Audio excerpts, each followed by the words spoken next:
Hello guys, welcome back to book talks. आज हम alchemist की स्टोरी वहीं से कंटिन्यू करेंगे जहाँ से हमने छोड़ी थी। So let's begin. सबसे पहले बूढ़ी औरत कहती है, मैं अभी तुमसे कोई पैसे नहीं लूँगी, लेकिन अगर तुम्हें खजाना मिल गया तो उसका 10वां हिस्सा मुझे देना होगा। ये सुनकर सैंटियागो हंस पड़ता है, क्योंकि उसे खुशी होती है कि उसका थोड़ा सा पैसा बच जाएगा। वो सोचता है कि सिर्फ एक सपने की वजह से उसे पैसे नहीं देने पड़ेंगे। फिर सैंटियागो कहता है, अच्छा, अब मेरे सपने का मतलब बताओ। औरत कहती है, पहले कसम खाओ कि अगर तुम्हें खजाना मिला तो उसका 10वां हिस्सा मुझे दोगे। सैंटियागो कसम खा लेता है। औरत उसे फिर से कसम खिलवाती है और कहती है कि जीसस की तस्वीर को देखकर कसम खाओ।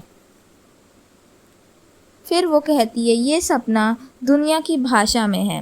वो समझती है कि वो इसका कोई मतलब बता सकती है, लेकिन ये सपना समझना थोड़ा मुश्किल है, इसलिए वो खजाने का एक हिस्सा लेना चाहती है। उसकी व्याख्या ये होती है, तुम्हें इजिप्ट के पिरामिड्स तक जाना होगा। मैं कभी उनके बारे में नहीं सुना, लेकिन अगर सपने में एक बच्ची ने तुम्हें वहाँ दिखाया है तो वो जगह सच में होगी। वहीं तुम्हें एक खजाना मिलेगा जो तुम्हें अमीर बना देगा। ये सुनकर सैंटियागो पहले हैरान होता है, फिर थोड़ा गुस्सा भी हो जाता है। वो सोचता है कि ये बात तो वो बिना बूढ़ी औरत के पास आए बिना समझ सकता था। वो कहता है, मैंने इस बात के लिए अपना टाइम वेस्ट कर दिया। तब औरत कहती है, मैंने तुम्हें पहले ही कहा था कि तुम्हारा सपना मुश्किल है। ज़िंदगी की सबसे सिंपल चीज़ें ही सबसे ज़्यादा एक्स्ट्रा ऑर्डिनरी होती है, और उन्हें सिर्फ समझदार लोग ही समझ पाते हैं। मैं इतनी समझदार नहीं हूँ, इसलिए मैंने हाथ देखने जैसी कला सीख ली। फिर सैंटियागो पूछता है, लेकिन इजिप्ट में कैसे पहुँचूँगा? औरत कहती है, मैं सिर्फ सपनों का मतलब बताती हूँ, उन्हें सच कैसे बनाना है ये मुझे नहीं पता, इसीलिए मुझे अपनी बेटियों पर डिपेंड रहना पड़ता है। सैंटियागो फिर पूछता है, और अगर मैं कभी इजिप्ट पहुँचा ही नहीं तो? औरत कहती है, तो मुझे कुछ नहीं मिलेगा। ऐसा पहली बार नहीं होगा। इसके बाद सैंटियागो से वो कहती है कि अब जाओ, क्योंकि उसने उस पर ऑलरेडी बहुत टाइम वेस्ट कर दिया था। सैंटियागो थोड़ा डिसअपॉइंटेड हो जाता है और डिसाइड करता है कि अब वो सपनों पर भरोसा नहीं करेगा। फिर उसे याद आता है कि उसे और काम करने हैं। वो मार्केट जाता है कुछ खाने के लिए, अपनी बुक्स को एक और ज़्यादा मोटी बुक से एक्सचेंज करता है और फिर प्लाजा में एक बेंच पर बैठ जाता है जहां वो अपनी नई खरीदी हुई वाइन टेस्ट लेता है।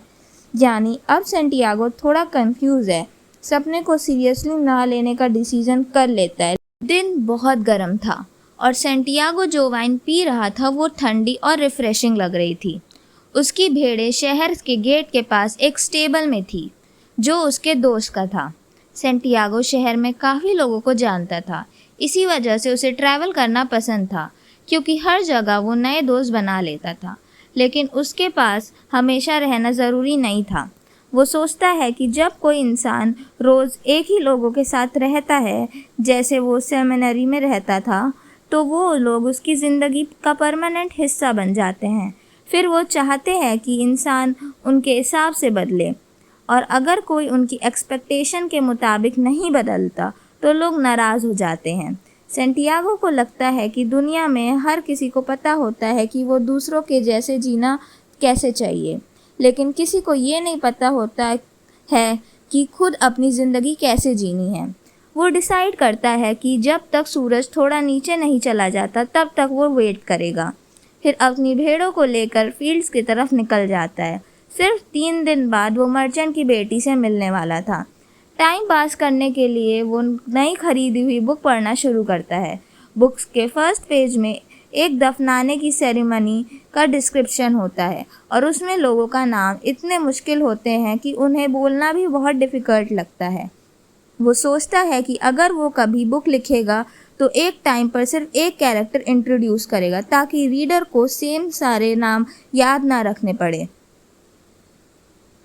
जब वो फाइनली ध्यान से पढ़ने लगता है तो उसे बुक अच्छी लगने लगती है। स्टोरी में बर्फीली ठंड का सीन होता है, और गर्मी के दिन में भी बैठकर वो उस ठंड को इमेजिन करके अच्छा महसूस करता है। तभी एक बुढ़ा आदमी उसके पास आकर बैठ जाता है और बात करने की कोशिश करता है। वो प्लाजा में काम कर रहे लोगों की तरफ इशारा करके पूछता है, ये लोग क्या कर रहे हैं? सैंटियागो थोड़ा रूखा सा जवाब देता है, काम कर रहे हैं, जैसे वो पढ़ाई में बिजी हो और बात नहीं करना चाहता हो। लेकिन असल में वो पढ़ नहीं रहा होता, वो मर्चेंट की बेटी के बारे में सोच रहा होता है। वो इमेजिन करता है कि जब वो उसके सामने अपनी भेड़ों की ऊन काटेगा तो लड़की देखेगी कि वो मेहनती और कैपेबल लड़का है। उसने ये सीन अपने दिमाग में कई बार इमेजिन किया था। हर लड़की उसकी बात सुनकर इम्प्रेस हो जाती थी जब वो एक्सप्लेन करता था कि भेड़ों की ऊन पीछे से आगे की तरफ काटी जाती है। वो ये भी सोचता है कि जब वो ऊन काट रहा होगा तब वो लड़की को इंटरेस्टिंग स्टोरी सुनाएगा। ज़्यादातर कहानियाँ उसने बुक्स में पढ़ी थी, लेकिन वो उन्हें ऐसे बताएगा जैसे वो खुद के एक्सपीरियंसेस हो। और उसे पता था कि लड़की को कभी सच पता नहीं चलेगा क्योंकि वो पढ़ना नहीं जानती थी। इस दौरान बुढ़ा आदमी बार बार सैंटियागो से बात करने की कोशिश करता रहता है। वो कहता है कि वो थका हुआ और प्यासा है और उसने सैंटियागो से पूछा है कि क्या वो उसकी वाइन की एक सिप ले सकता है। सैंटियागो उसे बॉटल दे देता है, इस उम्मीद में कि शायद अब वो चुप हो जाएगा और उसे अकेला छोड़ देगा। लेकिन बुढ़ा आदमी बात करना चाहता था। वो सैंटियागो से पूछता है कि वो कौन सी बुक पढ़ रहा है। सैंटियागो का मन करता है कि वो थोड़ा रूड हो जाए और दूसरी बेंच पर चला जाए, लेकिन उसके फादर ने उसे दूसरों की रिस्पेक्ट करना सिखाया था, खासकर बुजुर्ग लोगों की। इसलिए वो बुक उस आदमी को दे देता है।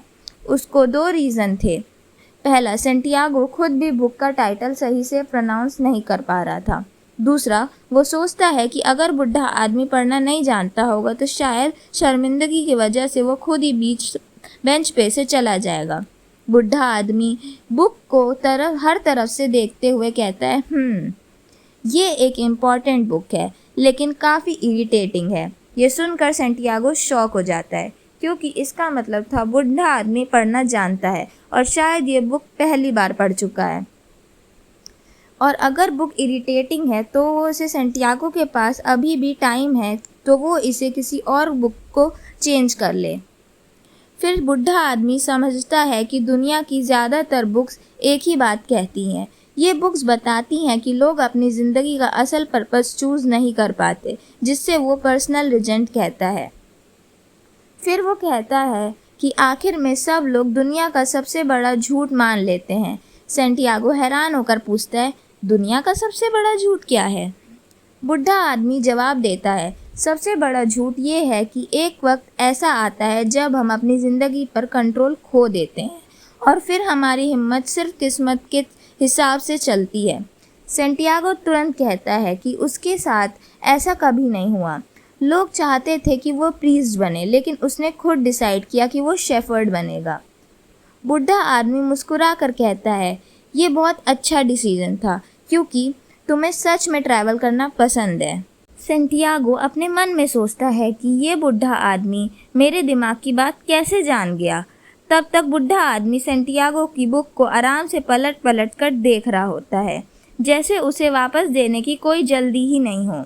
सैंटियागो उसके कपड़ों पर ध्यान देता है और नोटिस करता है कि वो थोड़े अजीब लग रहे हैं, बिल्कुल एक अरब आदमी जैसे। ये वहाँ अनयूजुअल नहीं था क्योंकि तरीफा से अफ्रीका सिर्फ कुछ घंटों की ही डिस्टेंस पर था। बस एक छोटी सी स्ट्रेट को बोट से क्रॉस करना पड़ता था। इसी वजह से अरब्स अक्सर शहर में आ जाते थे, शॉपिंग करते और दिन में कई बार अपनी अलग तरह की प्रेयर्स पढ़ते। फिर सैंटियागो पूछता है, आप कहाँ से हो? बुढ़ा आदमी जवाब देता है, मैं बहुत सी जगहों से हूँ। सैंटियागो तुरंत कहता है, कोई भी इंसान बहुत सी जगहों से नहीं हो सकता। वो बताता है कि खुद एक शेफर्ड है, बहुत गर्म, बहुत घूम चुका है, लेकिन उसका जन्म सिर्फ एक जगह हुआ है, एक पुराने कैसल के पास वाले शहर में। तब बुढ़ा आदमी कहता है, ठीक है, फिर कह सकते हो कि मेरा जन्म सलेम में हुआ है। सैंटियागो सलेम का नाम की जगह को पता नहीं होता, लेकिन वो पूछता भी नहीं क्योंकि उसे डर होता है कि कहीं वो बेवकूफ़ ना लगे। वो थोड़ी देर प्लाजा में लोगों को देखने लगता है। सब लोग आते जाते रहते हैं और सब अपने काम में बिजी लगते हैं। फिर सेंटियागो दोबारा पूछता है, सेलिम कैसा है? बुढ़ा आदमी सिंपल सा जवाब देता है, जैसे हमेशा से था वैसा ही है। इसे भी सेंटियागो को कोई क्लू नहीं मिलता, लेकिन उसे पता है कि सेलिम एंडालूसिया में नहीं है, वरना उसे उसके बारे में कभी ना कभी ज़रूर सुना होता। फिर वो थोड़ा इंसिस्ट करके पूछता है, और आप सेलिम में क्या करते हो? इस बार बुढ़ा आदमी हंस पड़ता है और कहता है, मैं सेलिम का किंग हूँ। ये सुनकर सेंटियागो सोचता है कि लोग कभी कभी इतनी अजीब बातें क्यों करते हैं। उसे लगता है कि कभी कभी भेड़ों के साथ रहना ज़्यादा अच्छा है क्योंकि वो कुछ नहीं बोलती, और उसे भी अच्छा है कि बुक्स के साथ रहना, क्योंकि बुक्स अपनी स्टोरीज तब सुनाती हैं जब तुम सुनना चाहते हो। लेकिन कभी कभी इतनी अजीब बात बोल देते हैं लोग जिससे समझ ही नहीं आता कन्वर्सेशन कैसे कंटिन्यू करें। तब बुढ़ा आदमी अपना नाम बताता है, मेरा नाम मेल्चिसेडेक है। फिर वो सेंटियागो से पूछता है, तुम्हारे पास कितनी भेड़ें हैं? सेंटियागो थोड़ा शॉर्ट जवाब देता है, काफ़ी हैं। सेंटियागो को समझ नहीं आ रहा होता है कि बुढ़ा आदमी उसकी ज़िंदगी के बारे में और जानना क्यों चाहता है। तब बुढ़ा आदमी कहता है, फिर तो एक प्रॉब्लम है। अगर तुम्हें लगता है कि तुम्हारे पास ऑलरेडी काफ़ी भेड़ें हैं तो तुम्हारी मदद नहीं कर सकता। सेंटियागो अब थोड़ा इरिटेट हो जाता है क्योंकि उसने बुढ़े आदमी से कोई हेल्प नहीं मांगी थी। बात तो बुढ़े आदमी ने शुरू की थी जब उसने सेंटियागो से वाइन मांगी थी। इसलिए सेंटियागो कहता है, मेरी बुक वापस दो। जब मुझे अपनी भेड़ें इकट्ठी करनी है और यहाँ से निकलना है। तब बुढ़ा आदमी कहता है, अगर तुम अपनी भेड़ों को 10वां हिस्सा मुझे दे दो तो मैं तुम्हें बताऊंगा कि छुपा हुआ खजाना कैसे ढूंढना है। ये सुनकर सेंटियागो को अपना सपना याद आ जाता है और उसके दिमाग में एकदम से सब कनेक्ट होने लगता है। वो सोचता है कि बुढ़ी औरत ने उसे पैसे नहीं लिए, लेकिन शायद ये बुढ़ा आदमी उसका पति है जो किसी तरह से पैसे कमाने की कोशिश कर रहा है, और एक ऐसी इन्फॉर्मेशन के बदले जो शायद सच भी ना हो। सेंटियागो को लगता है कि शायद ये एक जिप्सी ही है, लेकिन सेंटियागो कुछ बोल नहीं पाता। उससे पहले ही बुढ़े आदमी आगे झुकता है, एक लकड़ी उठाता है और प्लाजा की रेट में कुछ लिखने लगता है। जब वो लिख रहा होता है तब उसके सीने से एक बहुत तेज चमक निकलती है, इतनी ब्राइट सेंटियागो की आंखें कुछ पल के लिए अंधी सी हो जाती हैं। वो चमक इतनी स्ट्रांग होती है कि सेंटियागो थोड़ी देर के लिए कुछ देख ही नहीं पाता है। फिर बुढ़ा आदमी बहुत जल्दी से अपनी केप से उस चमक को कवर कर देता है। जब सेंटियागो की नज़र वापस नॉर्मल होती है तब वो नीचे रेत में लिखी हुई चीज़ पढ़ता है और वो देखता है उसे वो बिल्कुल शॉक हो जाता है। रेत में लिखा होता है उसके पापा का नाम, उसकी माँ का नाम, उस सेमिनरी का नाम जहाँ वो पढ़ा था, मर्चेंट की बेटी का नाम जिसका नाम सेंटियागो खुद भी नहीं पता था, और उसमें कुछ ऐसी बातें भी लिखी होती है जो सेंटियागो ने कभी किसी को नहीं बताई। ये देखकर सेंटियागो को समझ आने लगता है कि ये बुढ़ा आदमी कोई नॉर्मल इंसान नहीं है। उसके पास कोई राज या स्पेशल नॉलेज है जो दूसरों के बारे में सब कुछ जान सकती है। बुढ़ा आदमी पहले ही कह चुका था, मैं सेलिम का किंग हूँ। ये सुनकर सेंटियागो हैरान होकर पूछता है, एक किंग एक शेफर्ड से क्यों बात करेगा? बुढ़ा आदमी जवाब देता है कि इसके कई रीज़न्स है, लेकिन सबसे इम्पॉर्टेंट रीज़न ये है कि सेंटियागो ने अपनी पर्सनल लेजेंड डिस्कवर कर ली थी। सेंटियागो को समझ नहीं आता कि पर्सनल लेजेंड क्या होती है। तब बुढ़ा आदमी समझाता है कि पर्सनल लेजेंड वो चीज़ है जो इंसान को अपनी ज़िंदगी में सच में अचीव करना चाहता है, यानी उसका असली सपना या पर्पस। वो कहता है कि जब लोग यंग होते हैं तब सबको क्लियरली पता होता है कि उनकी पर्सनल लेजेंड क्या है। उस टाइम सब कुछ पॉसिबल लगता है। लोग सपने देखने से नहीं डरते और जो चाहते हैं उसे पाने की इच्छा रखते हैं। लेकिन जैसे जैसे टाइम गुजरता है एक मिस्टीरियस फोर्स आती है जो लोगों को कन्विंस करने लगती है कि उनके सपने कभी पूरे नहीं हो सकते। सेंटियागो को बुढ़े आदमी की बात ज़्यादा समझ नहीं आती, लेकिन वो मिस्टीरियस फोर्स के बारे में जानना चाहता है। उसे लगता है कि अगर वो बात मर्चेंट की बेटी को बताएगा तो वो इम्प्रेस हो जाएगी। तब बुढ़ा आदमी कहता है कि वो फोर्स नेगेटिव लगती है, लेकिन एक्चुअली वो इंसान को उसकी पर्सनल लेजेंड अचीव करने के लिए प्रिपेयर करती है। वो इंसान के स्पिरिट और विल पावर को स्ट्रॉन्ग बनाती है। फिर वो एक बहुत इम्पॉर्टेंट बात कहता है, इस दुनिया का एक बड़ा सच ये है कि जब तुम दिल से किसी चीज़ को चाहते हो तो वो डिज़ायर यूनिवर्स की सोल से आता है और वो तुम्हारी अर्थ पर मिशन बन जाता है। सेंटियागो पूछता है, अगर किसी को सिर्फ ट्रैवल करना हो या किसी मर्चेंट की बेटी से शादी करनी हो तब भी? बुढ़ा आदमी कहता है, हाँ तब भी, या फिर खजाना ढूंढना हो तब भी। वो समझता है कि सोल ऑफ द वर्ल्ड लोगों की हैप्पीनेस, अनहैप्पीनेस, जेलसी और एनवी सबसे नरिश्ड होती है, लेकिन अपनी पर्सनल लेजेंड को फॉलो करना ही इंसान की सबसे बड़ी रिस्पॉन्सिबिलिटी है। फिर वो एक फेमस लाइन कहता है, जब तुम सच में किसी चीज़ को चाहते हो तो पूरा यूनिवर्स तुम्हें उसे पाने में मदद करता है। कुछ देर दोनों चुप रहकर प्लाजा और लोगों को देखते रहते हैं। फिर बुढ़ा आदमी पूछता है, तुम शीप क्यों पालते हो? सेंटियागो कहता है, क्योंकि मुझे ट्रैवल करना पसंद है। तब बुढ़ा आदमी प्लाजा के एक कोने पर खड़े बेकर की तरफ इशारा करता है और कहता है कि जब वो बेकर बचपन में था तब वो भी ट्रैवल करना चाहता था, लेकिन उसने पहले बेकरी खोलने और पैसा जमा करने का डिसीजन लिया। वो सोचता है कि जब वो बुढ़ा हो जाएगा तब अफ्रीका ट्रैवल करेगा, लेकिन बुढ़ा आदमी कहता है कि उसने कभी ये रियलाइज़ ही नहीं किया कि इंसान अपनी लाइफ के किसी भी टाइम पर अपने सपने फॉलो कर सकता है। सेंटियागो कहता है, उस बेकर को शेफर्ड बन जाना चाहिए था। बुढ़ा आदमी कहता है, उसने ये सोचा था, लेकिन सोसाइटी में बेकर को शेफर्ड से ज़्यादा इम्पोर्टेंट समझा जाता है। बेकर्स के पास घर होते हैं, जबकि शेफर्ड्स खुले आसमान के नीचे सोते हैं। इसी वजह से पेरेंट्स चाहते हैं कि उनके बच्चे बेकर्स बने या उनसे शादी करें, शेफर्ड से नहीं। ये सुनकर सेंटियागो के दिल में थोड़ा दर्द होता है, क्योंकि उसे मर्चेंट की बेटी याद आ जाती है और वो सोचता है कि उसके टाउन में शायद कोई बेकर भी होगा जो उससे शादी कर सकता है। बुढ़ा आदमी कहता है कि आगे चलकर लोग शेफर्ड्स और बेकर्स के बारे में जो सोचते हैं वो उनके खुद की पर्सनल लेजेंड से ज़्यादा इम्पोर्टेंट हो जाता है।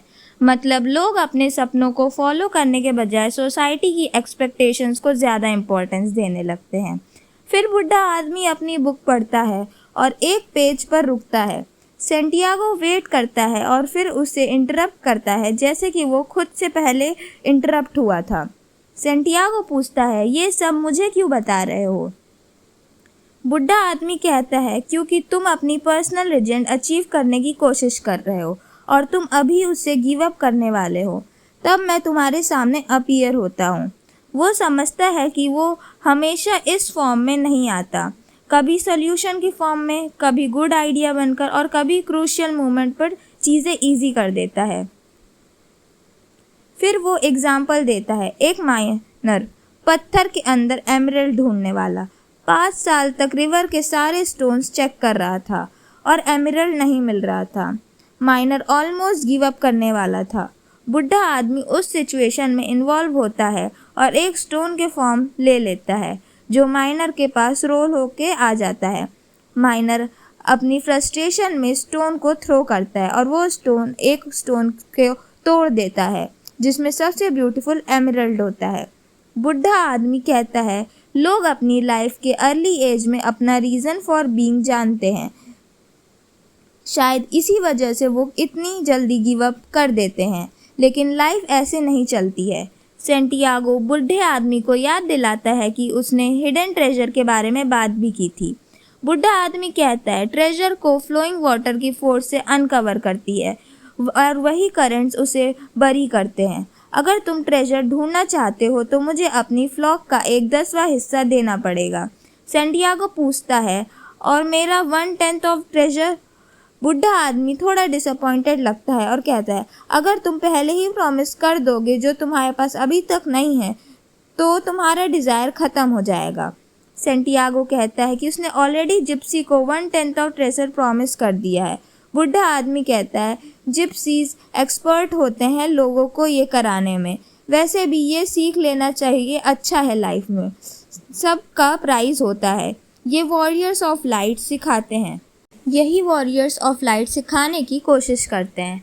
फिर बुढ़ा आदमी बुक वापस सेंटियागो को देता है और कहता है, कल इस टाइम पर मुझे अपनी फ्लॉक का 1/10वां हिस्सा ले आओ। मुझे हिडन ट्रेजर ढूंढने का तरीका बताऊंगा। Good afternoon. और फिर वो प्लाजा के एक कॉर्नर से गायब हो जाता है।